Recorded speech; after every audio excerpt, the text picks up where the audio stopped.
Bonjour à vous tous. Écoutez, aujourd'hui nous allons parler d'un sujet qui est très important, qui nous concerne tous au niveau planétaire. C'est les ondes électromagnétiques, c'est-à-dire les ondes artificielles qui viennent du téléphone portable, qui viennent du Wi-Fi, des antennes relais, celles aussi des plaques à induction, du micro-ondes, donc tout ce qui émet des ondes artificielles. Et ça sera encore beaucoup plus important, ce problème, que l'amiante ou, je dirais, Tchernobyl, qui n'avait touché qu'une partie de l'Europe. Même s'il y a quand même des effets assez dévastateurs pour certaines personnes. Donc aujourd'hui, la question est, est-ce que les ondes artificielles peuvent avoir un impact sur notre biologie? La réponse est oui. Et je vais vous le démontrer, parce qu'il y a des tests qui ont été faits, il y a aussi des appareils qui nous permettent donc de compenser ce problème, et ce qu'on appelle des systèmes de compensation par oscillation magnétique.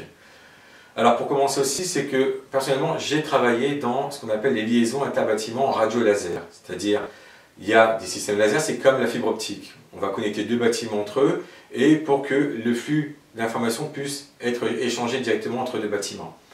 Vous avez aussi la version en ce qu'on appelle en Wi-Fi, donc par les ondes, que j'ai pu aussi donc faire. Et ce qui m'a d'ailleurs tout très touché à ce moment-là, c'est lorsque je suis monté dans un immeuble HLM, donc sur le toit, pour faire des liaisons en laser entre des bâtiments administratifs. J'avais tout autour de moi des antennes. D'un coup, mon corps a fait briller comme ça, vriller si vous voulez. Et j'avais l'impression comme si tout mon corps était en mouvement. J'ai dit à mon chef, ok, on s'en va, on descend tout de suite, on n'a aucune protection. Même lui m'a dit, ok, on part. Ce qu'il faut aussi savoir, c'est que en nous, ça je vais vous montrer maintenant, en nous, il n'y a pas que ce qui est vrai de l'eau, parce que nous sommes composés à 99% de molécules dans la cellule. En fait, quand on regarde à l'intérieur, l'extérieur, je suis donc un être humain qui est composé de protéines, d'os. Je suis aussi composé, si je vais encore plus bas à l'intérieur de moi, de cellules. Les cellules sont faites à base de molécules, les molécules sont faites à base d'atomes. Les atomes, c'est protons, neutrons, électrons. Et il faut savoir une chose, c'est que dans les protons, vous avez du quark. Dans les protons, vous avez des quarks. Les quarks ne représentent que 1% de la masse, comme vous pouvez le voir, du proton.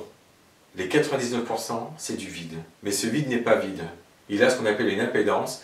Vous avez en fait, en vous aussi, des ondes électromagnétiques, mais qui viennent du vide.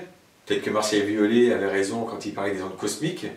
Donc ces ondes qui nous traversent, en fait, mais qui sont maintenant en couplage avec ce que vous voyez là maintenant derrière moi, qui sont les lignes de champ électrique magnétiques, donc toutes ces ondes après, que vous allez pouvoir juste regarder maintenant. Ça dure 4 minutes, c'est en anglais, je vous laisse bien regarder, vous verrez ce que vous ne voyez pas au quotidien. À tout de suite. For example, in the corona, the magnetic fields control the atmosphere to the extent that you can see loops. We consider that those loops are in fact pictures of the magnetic field that we're seeing.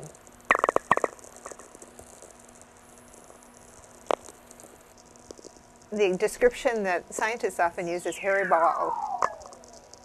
Some of the hair is ingrown so that the loop is attached to the sun at both ends, but some of the hair goes waving out, and when stuff gets on that open field line, it can stream out and become the solar wind. How hairy it is depends on where we are in the solar cycle. As active regions begin to emerge from the photosphere, it gets very messy, and so it gets hairier and hairier and messier as the solar cycle progresses.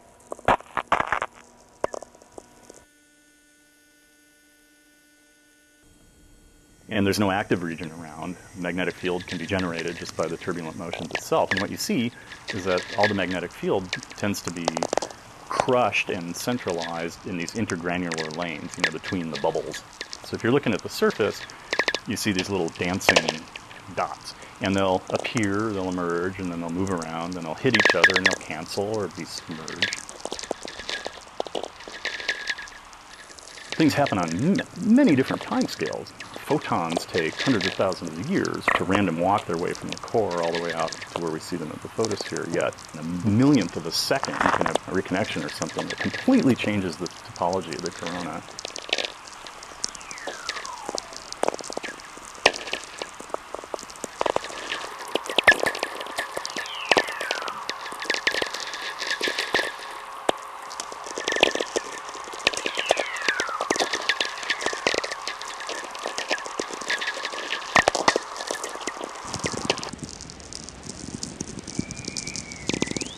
Any particle that is charged knows what the magnetic field around it is doing, and it has to move in a direction that's at least in part governed by the magnetic field.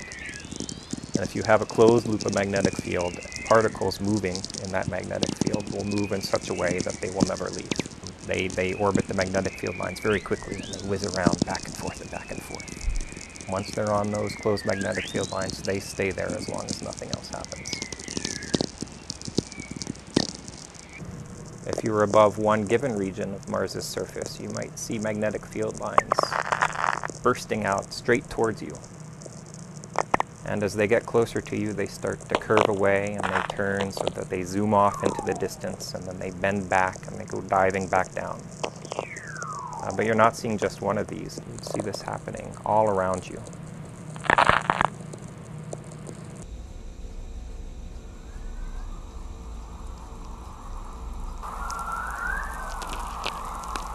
Essentially, the Earth is like a bar magnet. The magnetic field lines go from the positive pole to the negative pole, almost like circular. In the Arctic, where the magnetic field lines go a long, long way out, away from the Earth, if you go far enough away, they get so weak that the field which is being brought here by the solar wind from the sun actually interacts and almost neutralizes the Earth field. And therefore the particles which are attached to these fields can come out and bombard the atmosphere, and that creates the overall light.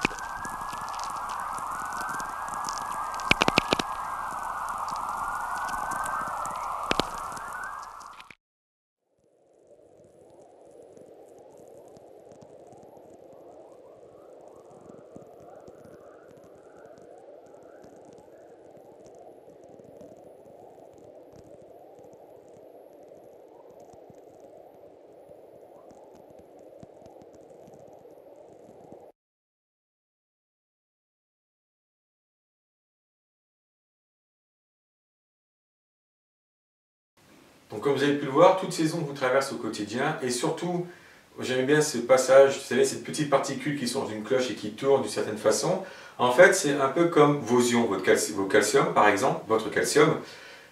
Chaque ion a ce qu'on appelle une oscillation, une plage de fréquence, et il faut savoir que ces ondes artificielles sont sur la même plage de fréquence, comme par exemple le calcium. Et donc le problème aujourd'hui, c'est que ces ions, comme le calcium, ne vont pas à l'endroit où ils doivent y aller. Donc il faut maintenant des systèmes qui existent depuis plus de 10 ans, qui sont des systèmes de compensation par oscillation magnétique. Alors je vais vous en montrer quelques-uns. Le premier, alors j'en ai un ici, que j'ai sur moi, donc je mets dans mon blouson, dans mon sac. Alors hop, je vais mettre ici. Le deuxième que j'ai là pour la maison, c'est le même système qui me sert donc à voyager. Il faut que j'arrive à le sortir. Donc en fait qui est un cône, et un que j'ai pour mon téléphone portable, que j'ai mis juste derrière. Alors ces systèmes de compensation par oscillation magnétique, en fait c'est quoi? Ce sont des solutions salines, microcristallines, qui vont en fait, donc avec des ions, qui vont en fait émettre un contre-champ à faible densité pour faire en sorte que nos ions gardent leur oscillation et vont là où ils doivent y aller. Pour vous montrer un peu ce que c'est ces systèmes-là, ça je vais le mettre sur le côté, hop, là j'ai un aimant dans la main. Vous savez qu'un aimant émet un champ magnétique, mais vous ne le ressentez pas ce champ magnétique, sauf si vous apportez un deuxième aimant à côté et là il attire. Donc l'un comme l'autre comme ça, je sens qu'il y a attraction ou répulsion. On ne voit pas et pourtant ça existe. Pour ces systèmes c'est la même chose, et par contre des tests ont été faits de façon scientifique, en clinique, d'un point de vue biologique et non d'un point de vue technique. Ça ne sert à rien de faire d'un point de vue technique. Ce qui nous concerne, c'est ce que ça nous fait sur nous. Hop, excusez-moi. Donc ce que ça fait sur nous, et voir aussi les effets. Donc je vais vous montrer là juste après donc, les tests qui ont été faits en laboratoire. Comment se comportent les fourmis lorsqu'on leur met un Wi-Fi à côté, et lorsqu'on leur enlève, plutôt lorsqu'on leur met ce système de compensation directement. Donc je vous dis là tout de suite, je vous laisse regarder la vidéo avec les fourmis pour commencer. A tout de suite.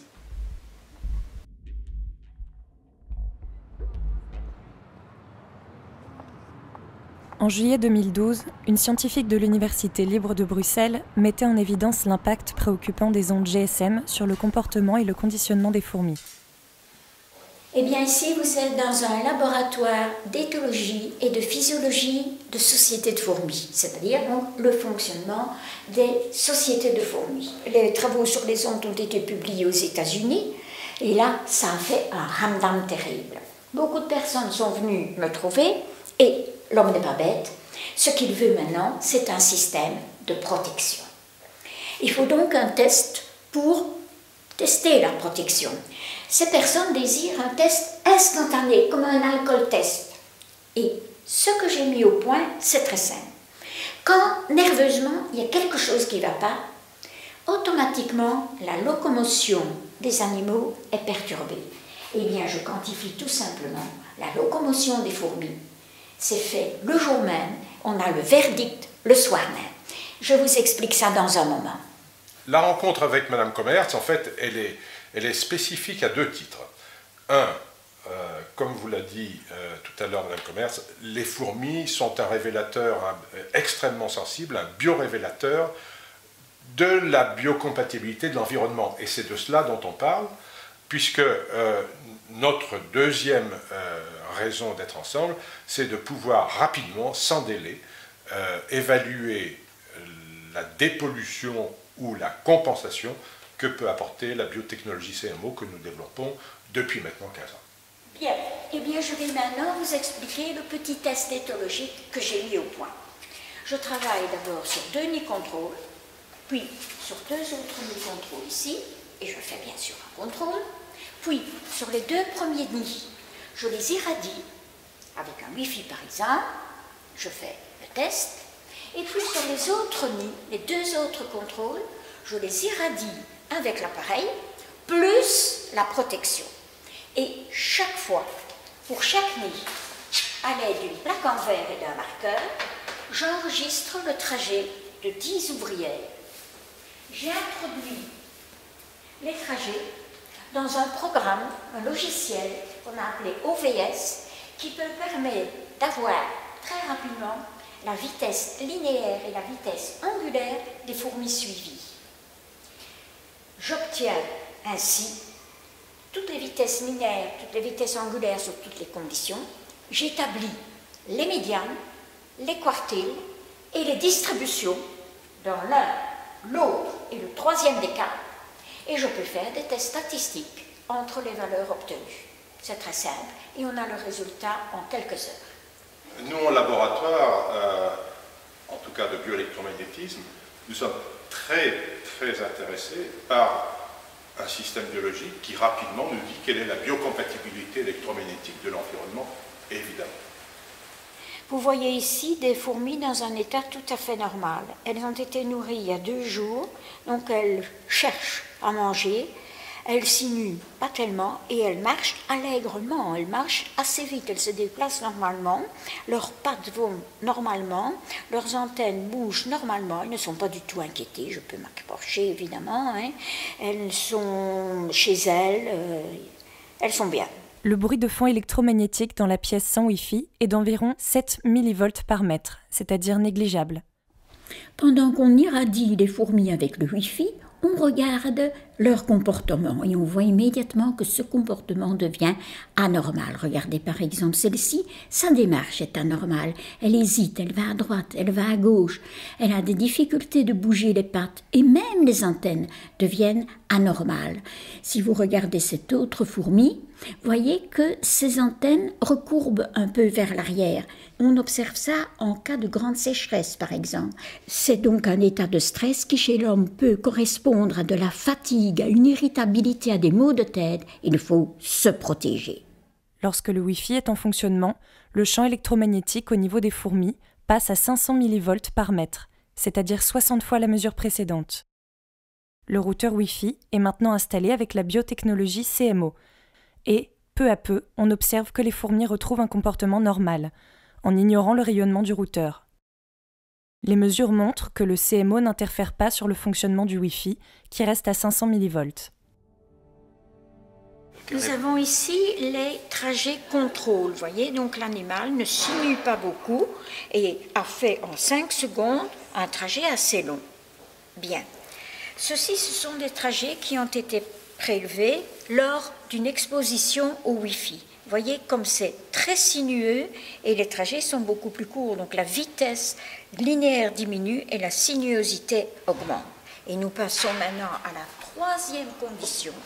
Voici des trajets pris avec le Wi-Fi plus la protection. Les trajets sont redevenus plus longs et moins sinueux.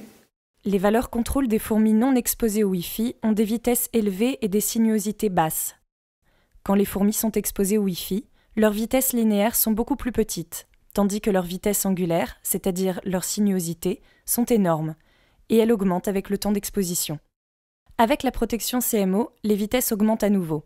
Après 30 minutes, les fourmis reprennent une vitesse et une sinuosité normale.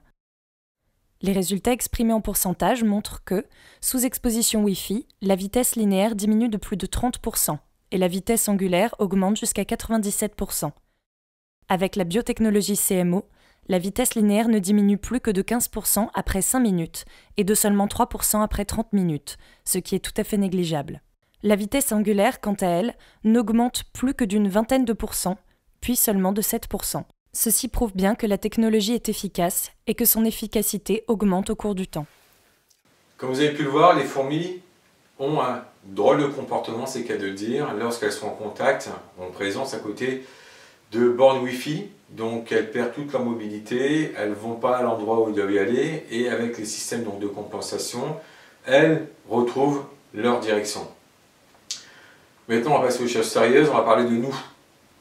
Ce qui nous concerne aussi, vous allez d'abord voir des tests qui ont été faits donc, sur des souris, sur des poussins, des œufs. Comme ça, vous verrez aussi les appareils qui ont donc été testés pour chaque situation. Et après, ça sera pour nous donc en termes d'effet des ondes et la compensation qui va être mise en place par rapport à ces soucis d'ondes artificielles.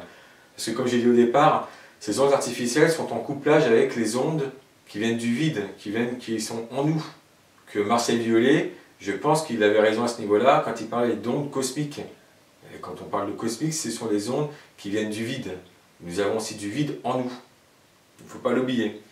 Donc, on va voir maintenant ce qui va nous concerner, mais d'abord les tests.